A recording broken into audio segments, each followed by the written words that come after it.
America was founded by one percenters, and that seems like information a lot of people haven't wrapped their heads around yet. I mean, sure, in public schools, you're indoctrinated with the propaganda of like, America was founded on freedom.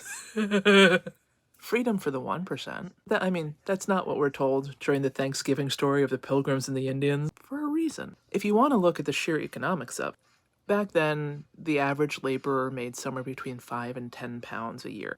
Modern day equivalent of like $3,000, $2,000. To get on a boat to come to America would cost you the modern day equivalent of a first class trip ticket to Dubai. And people came with their whole families, Ma, Pa, John, and little Alice. 4 first class tickets to Dubai.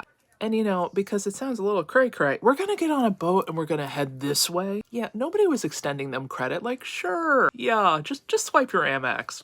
We're sure you'll be right back. What our pilgrims were a bunch of ultra-conservative religious nutbags. Think, the worst church Karen. I don't understand why I just can't kick them to death. The Lord has said I am allowed to, as long as I ask for forgiveness. They were too religious for their religious group, and they pretty much got asked, go start your own church. To which they were like, you know what?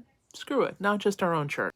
We're gonna build our own gated community where we can live free. Oh shit, Europe's kind of full. We're gonna go find our own place to build our own gated community. And they hopped on a boat with their first class ticket and sailed to these shores. Now there were some servants. It's not like people didn't come over here, but either you were brought by your 1%er bosses, you made yourself an indentured servant for, the price of 5 to 10 years of your life, or eventually they brought in criminal labor or slaves. Think Kardashians landing on a desert island. There's a reason the indigenous people took pity on them. They had not a fucking clue what they were doing. I mean, sure, they were willing to kind of roll up their sleeves a little bit, but ultimately, 1%ers. Now, once they set this country up the way they wanted to, sure, they let everybody else in. Ah, and that's how we explored the West. Yeah, who sold you the horses, the wagons, and the tools, and the land?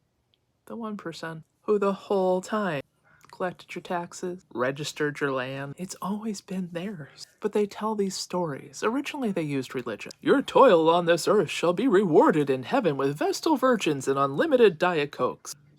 But no refunds because we know you can't come back once you find out that promise is bullshit. Oh, and you can't attack us. God has chosen us to represent him here on earth. To kill us would be a sin. For us to break you by 35 on the land. God's will. And when religion kind of faded out of fashion, they used the bootstrapping story. You could be one of us if you just work hard enough. Except all the examples, Gates, Musk, Nepo babies. 1%ers the whole time. And all the stories you were told in public school. Modern day religion. Propaganda to keep you hopeful that one day